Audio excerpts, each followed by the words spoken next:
which is ridiculous. Look at all of those wins. Literally 15 or 14 games in a row. This isn't able to convince you. I don't know what will.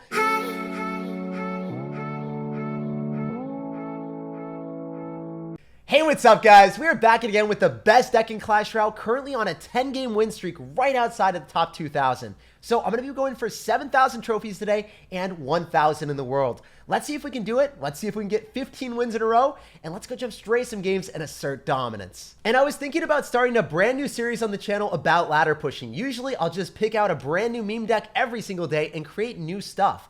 But maybe I play the same deck once a week for the entire season. So everyone gets better. I push up as far as I can on ladder, and it's just a fun overall process where we all improve. If you guys want to see this, let me know by leaving a fat thumbs up on the video. Let me know down below in the comment section. And if you want to see other video like this, I actually have one before this where I destroyed Lava Loon and played extremely well. So I'll link that down below in the comment section and let me know what you guys think. And a huge thank you to everyone that's using code SirTag. All the money goes directly back into the channel, making the videos the best they can be. So jumping into this game, we are not doing mediocre. We have been on a massive win streak and we're going to keep it up. So, you guys already see the Goblin Hut right out of the gate. This guy coming through with the skill. So, usually whenever we see Goblin Hut, I want to make sure that we go opposite side with the Goblin Drill because I don't want to go same side. Goblins on Goblin action, I didn't sign up for that savagery. So, one thing I don't like is that Prince. That Prince is about to barrel on ahead of me, and I'm going to go for a Fire Spirit so we can sacrifice that, make sure his Prince doesn't charge. And Prince is out of cycle, so maybe we have free real estate with a Goblin Drill. The Bomber's out of cycle too. I think that's his best answer to me right now, so we're looking pretty good. I'm going to Fireball here just because I don't want to have to spend any extra elixir. I can go in for a Bomber and then Skeletons up in here too. So if we Skeletons round on his Bomber, we finish that off. And will our Bomber get a hit? Yes, sir! We finish off every single one of those little spears, and we're up 300. So, guys, I get excited when we're up even a little bit with this deck, and you will see time and time again, we're going to get that ship with the delicious Fire Spirit. Let's go. Let's get that damage. So, he's got Bomber in cycle, and I don't really want to go in for a Goblin Drill in that situation, because then I have to Fireball it. I don't really have the elixir to go in for a Fireball on top of a Bomber and defend the Prince push that's about to come at me. So whenever you're playing against a skillful spawner spammer like this man, you have to understand the skill drill will supersede any type of offense that they get, as long as you can get to double elixir and then Fireball the Bomber and not get hurt by that. So that's one of the things that you guys always have to understand. When you go for drill, you just don't spam it aimlessly. You have a reason for why you do it. Also, we're going to go for Tesla. It is able to kill each individual Spear Goblin by itself. So if you're playing against a Hut or if you're playing against a Furnace and you just go for a Tesla, it's always worth it because they're dropping a 5 elixir card or a 4 elixir card and they're getting no value, and you have a Tesla on the map, which will also defend other stuff too. So we're going to go for Bandit, and I believe that we can make this happen now in double elixir. He's actually going to go for a Giant Skeleton, so I think this will probably be a clone deck. We're going to have to wait and see if that's going to be the case. I also leaked some elixir there. I should have just went for a Goblin Drill, then Fireball the Bomber. That would have been a lot better. But this is also looking okay. I mean, we can go in for a Goblin Drill right now, figure out if he wants to go in for a Bomber, or if he's going to do anything else. Definitely going to be the Bomber there, so we're just going to straight up Fireball that as per usual. That's what I was talking about earlier. We can go for Skeletons after. And that was a good play on his end, not going to lie. Credit where credit is due. But the Giant Skeleton's going to die, so we don't drop the... Please don't walk in the bomb. Please don't walk in the bomb. Thank you, Dark Prince, for listening to me. Finally. Usually he just walks into the bomb and loses us the game. But not too bad here. We're able to Fireball. And I'm going to be able to keep the Zappies in place because the Bandit was there. Very clean stuff. We're going to go in for a Tesla. I definitely want to follow up with Skeletons up here. Oh, no. This is not good. So whenever you play against someone that's got the crazy Prince shenanigans and they've also got a lot of crap coming at you with the graveyard, it's not going to be easy. It's going to be very hard. But we can get Skeletons down, and I believe that we can get a good enough counter push to make this work for the memes. So I'm going to go in for the Goblin Drill in the back here. We're still able to afford a Fireball for the Bomber, which we need to do almost instantaneously before the Goblin Drill even comes down. So then we're able to get more value with the Goblins. He's going to arrow, but the Goblins are still alive. Let's go, baby. Let's go, baby. So all we have to do is get one more hit. We did not get it. I think we want to defend this right now, which is a bit risky, to be honest, because all the Spear Goblins are coming at me. I need to wait for like 2 of them to lock on, and then I can go for Fire Spirit. So if you guys don't let a couple of them lock on, you are just going to straight up lose the game. I think we go in for a Goblin Drill in front because he's not able to deny the first one. And then we can go in for a Fireball and walk away with a win. So if it does enough damage, we just Fireball and we win the game.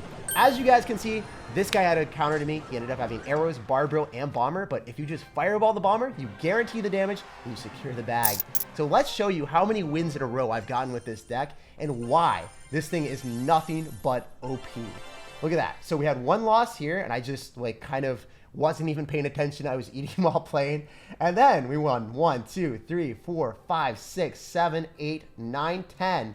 10 wins in a row with this deck, currently residing at 2,300 in the world. We are not stopping anytime soon. This thing is utterly broken.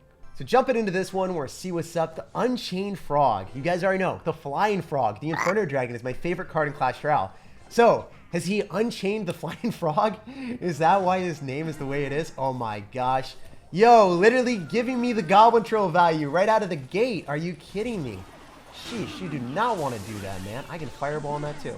So, usually Fireballing I think is like an overcommitment, but I mean, if you're going to go for an Electro Wizard, you're already giving me 4 elixir there, so I don't have to worry about that. Dark Prince doesn't get a charge. We Fire Spirit at the river. We already hit him up with a Fireball. Now we go for the Fire Spirit, the second iteration of fire. His tower is burning down right now. So usually you don't want to go in for a Goblin Drill like that early on because look at that. He's not going to get a single hit on the tower. Every single one of the Goblins is going to get denied because he doesn't know what he's playing against. So I'm going to go Goblin Drill here. I'm going to go in for a Bandit and a Bomber because he's down so much elixir. I think that he's going to have to go in for a Bomber counter, and it's going to be real tough. It's going to be real tough for him. So we just go Skeletons here. We shut down the Bandit. Ooh, if that was able to get one more connection on the tower, that would have been fuego. But I think we go in for a Fire Spirit just to deny damage from the Dark Prince. It's going to get a hit on my tower, so I didn't want to get a charge. As you guys saw, I purposely let my Fire Spirit die because the charge deals double the damage opposed to a singular, hit. That doesn't really matter to me, so I'm vibing with that. Dark Prince is out of cycle, right? So we can go in for more spam here, especially when he wants to go opposite lane. I'm going to go in for a Goblin Drill off to the side. Still spawns in the back, and it still gives me the ability to get the Dark Prince or the Bandit to come through. He's going to drop another Dark Prince here. So look at all the damage we're about to get here. I think I go for a Skeletons up top after the Magic Archer connects. So we minimize the amount of value here, and then just Fire Spirit, and then we Dark Prince. Or, yeah, I think we Dark Prince because I have Bomber still for the Goblin Drill. So looking really solid for me right now. As we've said before, I think if you play this deck successfully, you're not going to have that many issues. So if he has Magic Archer, we just Fireball it. I think this could be a bad Goblin Drill, but we're maybe able to outcycle. Oh my gosh, he's going to go for a P.E.K.K.A. So there never has been a bad decision where I've cycled a Tesla against a P.E.K.K.A. down. Like if you drop this in the back, you're going to get value every single time. So I'm a Bomber here. You want to go opposite side. I'm about it. Never doubt it, my dude. So I'm going to go in for Skeletons here. Also go in for another Dark Prince. Ooh, that was a good Fireball on his end. I think it was actually able to hit everything. He might be able to go in for a Fireball on the Bandits here. Not sure if that's going to work out the way that we want. We're going to go in for a Fire Spirit afterward. Go in for high Skeletons. And then get a... oh, wait. Did the Skeletons just straight up die? That was so confusing. Well, at least he's going to end up... Oh, that was such a good zap. Honestly, I got to give it where credit is due. The man deserved that damage. Well played with that zap, making sure that my Bandit didn't dash on his, so then he was able to break through and get that damage. You only see that at top ladder when someone knows to zap your opponent's Bandit, so then your Bandit just doesn't get the dash, and I was not expecting that, Sometimes when I do commentate and I'm playing like a little bit more seriously, I'll be able to see that and I'll be able to respond, but I think he just played really well there. So I'm going to go for a Goblin Drill on defense instead of sacrificing a Bandit. As weird as that is to say, I think that might be the right play. We're going to get Goblins counter pushing, and that's going to be able to tank for a P.E.K.K.A. if he wants to drop that. So he's going to be inclined to drop a Magic Archer or something else. He still drops the P.E.K.K.A. Let's go. So we go for another Tesla. I can Bomber in the back at any point. I'm just waiting for him to either cycle another Dark Prince. It's going to be really hard for him to deal that. There's the Dark Prince, so we go for here. We cycle Skeletons. We go in for a Bomber, and then a Dark Prince here. And as soon as the P.E.K.K.A. dies, we just go in for a Bandito, and the Bandito is going to make him real messed up. I think that this is good. We're going to get a Bandit counter pushing. We go in for a Goblin Drill in the back because it looks like he's going to drop something in front to counter that. I don't know if he's going to have a good answer to this, especially if the Bandit just decides to keep going towards my tower. So I'm going to go for a Fire Spirit here. I guess that was a good Dark Prince on his end. Credit where credit is due. I should have just seen that coming. But we are able to outcycle it. As you guys know, time and time again, when you are playing Goblin Drill and your opponent doesn't have a good answer to it, they probably just lose the game. So this is what's going to happen. We go in for the Goblin Drill, we Fireball, and we walk away with a win. It's as simple and easy as that. If you guys want more success, if you want more wins, just run this deck. Also, I mean, literally 26 trophies there. Didn't get that much from it. But, you know, we are keeping up the streak, as I said before. We are going to show you those. And 2,000 in the world. We're not stopping with it. Pure wins today, baby. Jumping into this one, let's steal this man's trophies. Right out of the gate, you guys already know Goblin Drill at the start is the trash play. So we're going to Fire Spirit instead. And we hopefully are able to trash his tower. The reason I like Fire Spirit, it's 1 elixir. You bait out 2 with the zap or a snowball or whatever they want to drop. And we are ready to roll. Let's go, guys. So I'm going to go in for a Goblin Drill here. It's going to spawn directly on top of the Elixir Collector. He's going to activate King Tower. Oh, no. I think he played that really well. I wonder if we're going to be able to get enough damage on top of the Elixir Collector here. We're getting a lot of damage on the tower, but actually, you know, that worked really well.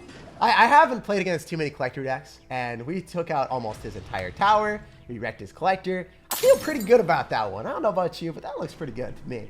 So I'm going to Tesla on defense, and we'll show you how to defend against a Golem deck. So I'm going to be 100% straight up with you guys. Sometimes you will lose the Golem decks. Like, you're not going to be able to defend against every clone deck that you play against because, you know, sometimes you'll have bad card cycles and you'll just lose. But the way that I like playing against people that end up having a Golem beatdown deck is I would usually end up going in for a Fire Spirit to go and shut down all the Night Witch bats. And I don't know if that's going to be the right play here. It's going to go in for a Bomber and Skeletons up high maybe, so we can keep the Bomber alive. I really hope we can pull back the Lumberjack so it's not able to get some juicy rage connection on me. And this is looking so good. Wow. But yeah, what I would like to do is I like to isolate the Night Witch away and then, you know, kill it and then drop the Fire Spirit to finish off all the bats. That's what my primarily goal is going to be when I play this deck. Also, remember, he's got Bomber. So do I really want to go in for a Goblin Drill and then Fireball the Bomber? Maybe. I haven't asked myself that question in a while. Do I want to do that? This could be a good play. It could also be a terrible play. So, you know, if we lose this game, it's because of this interaction. We'll have to wait and figure it out. You always live and learn and get better, but I think that we're going to do a lot of damage here maybe. So, not as much as I had hoped for, to be honest, and I'm not going to have Fireball back in cycle for a little bit of time. So, I'm risking it for the biscuit right now, guys. Not going to lie. Could have been a better interaction there for me. So we're going to wait for the Tesla, drop at last possible moment so then we can not have the decay of health. We're going to go in for a high pull here and then go in for a Goblin Drill afterwards. Just go and pull this all the way around the world. If we're able to consistently get good value with a Fireball here, that would be amazing. And then maybe even go in for a decent defense with a Bandit and then a Fire Spirit here. So I think that we're okay if the Fire Spirit comes up clutch. And that looks really solid. I don't think I could have played that any better with the Elixir that I did. And you know what? I'm going to be 100% honest with you guys. I think mechanically I played that extremely well. Decision making, not so much. I think the Fireball on top of the Elixir Collector there was definitely an overcommitment. Did it matter in the end? No, because I think my mechanics were rock solid with the Fireball, the Fire Spirit getting lucky and hitting all the bats instead of jumping on the one bat near my King Tower. Like, I think I got a little bit lucky there. The mechanics went out perfect. And we walk away with another win. So, guys, 12 wins in a row. This deck is utterly dominant. I don't think that we're going to lose anytime soon. 1,800 in the world. And just to show my battle log again, no losses. It's against my religion to lose with this deck, apparently. We're just going to keep climbing up and having a lot more fun. Let's get it, guys. Let's get those juicy, delectable 14 or 15 wins in a row. I don't know how many it is at this point, but it's insane. So, I want to go for a Bomber in the back and see what the guy's going to do. Because if we go for a Goblin Drill at the start, you guys already know it's one of the worst plays you could possibly do at the start. So we're going to wait, we're going to relax, and he's actually going to go in with 8 arrows. So that's good for me, I think. We can go in for a... Oh, let's go! Free real estate, baby! I don't know why people do that. I really don't get it. Oh my goodness. The Fire Spirit connecting to the tower makes sure that I don't even have to worry about that too. So it's just getting better from here, boys. We're able to go for Skeletons. The Dark Prince is going to hit each individual one, and then our Dark Prince finishes it off. We take no damage on the Dark Prince's shield. I think we straight up Fireball this. If he drops anything else, that would be awesome. That Dark Prince is going to connect to the tower. It's going to do so much more damage because I Fireballed there, and now I don't have to respond to the minions either. I feel like that's actually a good play. It's underrated for sure. Remember, when we see minions and we see Minion Horde, he's probably going to have like a giant deck or something very aggressive. So I don't want to mess up. I don't want to get screwed over by that. We're in a bomber in the back, and we expect him to arrow again because that's what he did last time. We'll have to wait and see if that's going to be the exact same play or if he's going to switch it up. Last time he had no good answer to the bandits. We're going to drop it far off to the side. Maybe going for a fire spirit depending on what goes down. But generally, we want to play a bit more defensive because I don't understand what this deck is. Sometimes when you play against crazy ladder decks, you want to play defensive. And if you get a good interaction here and there, you're able to just rattle off massive damage. Because his deck is crazy, I'm going to Fire Spirit here. We're going to try to bait out another Dark Prince exactly like we wanted. And now we know that he's most likely going to end up going in for like a minions or minion horde here. So I'm able to just go in for a Goblin Drill and then Fireball on whatever he does. I think it's going to be minions, so we're just going to Fireball this. He's not even going for a minion horde, so free real estate, lots of tower damage. If we end up taking tower here and he doesn't all in me, we win the game. As you guys can see, crazy ladder deck again. I don't know what Lucas has. He's got a random Fireball in there too. What is the man going to whip out? We can Fire Spirit at the river. We can go for skeletons in the back. We can go for a bomber. There's a lot of different things that I can do. So Sparky. All right, so whenever I play against Sparky, I kind of like going for a defensive Goblin Drill here because I expect him to go in for a Dark Prince, Goblin Giant, all of the crazy shenanigans that you guys are used to seeing. And I don't want him to get messed up by that. So we're just going to go in for a Goblins as much as possible. Fireball here. Maybe go in for this. And then Bomber off to the side. He's going to arrow. As long as we defend this, we should be able to win the game. So I believe that that is going to be working out relatively well for me. The E-Barb is going to lock onto the tower, but if we're able to Fireball on the minions, I don't think that he's able to break through. And with 15 seconds remaining, all we have to do is hold the door for a 15-0 win streak. That's what I'm talking about, baby.